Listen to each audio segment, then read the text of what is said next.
বাংলাদেশের টেস্ট ক্রিকেটের ইতিহাসে এখন পর্যন্ত সবচেয়ে বেশি ম্যাচ জয়ী অধিনায়ককে? নামটা শুনলে হয়তো অনেকে চমকে উঠতে পারেন বা অনেকেই আমাকে ভুলও ভাবতে পারেন, বাট বাস্তবতা কিন্তু এটাই। পরিসংখ্যান অনুযায়ী বাংলাদেশের টেস্ট ক্রিকেটের ইতিহাসে এখন পর্যন্ত সবচেয়ে সফল অধিনায়ক হলেন নাজমুল হোসেন শান্ত। নাজমুল হোসেন শান্ত এখন পর্যন্ত 14টি ম্যাচে অধিনায়কত্ব করেছেন। তার মধ্যে জয় পেয়েছেন 4টিতে, 9টিতে হার এবং 1টিতে ড্র করেছেন। অন্যদিকে দ্বিতীয় অবস্থানে রয়েছেন মুশফিকুর রহিম। তিনি এখন পর্যন্ত 34টি ম্যাচে অধিনায়কত্ব করেছেন। তার মধ্যে জয় পেয়েছেন 7টিতে, 18টিতে হেরেছেন এবং 9টি ম্যাচ ড্র করেছেন। তারপরের লিস্টে থাকবে হয়তোবা সাকিব আল হাসান, না হলে মমিনুল হক। সাকিব আল হাসান এখন পর্যন্ত 19টি টেস্ট ম্যাচে অধিনায়কত্ব করেছেন। তার মধ্যে জয় পেয়েছেন 4টিতে, 15টি ম্যাচে হেরেছেন এবং এখন পর্যন্ত তিনি ড্র করেছেন 0।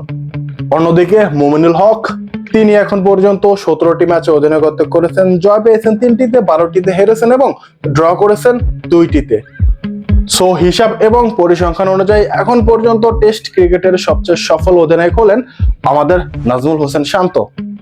যদিও গত 2 মাসে তিনি কিন্তু জিম্বাবুয়ের সাথে টেস্ট ম্যাচ হেরেছেন এবং অন্যদিকে শ্রীলঙ্কার সাথেও টেস্ট সিরিজ হেরেছেন, তারপরও আমাদের নাজমুল হাসান শান্ত সবচেয়ে সফল অধিনায়ক টেস্ট ক্রিকেট হিসেবে।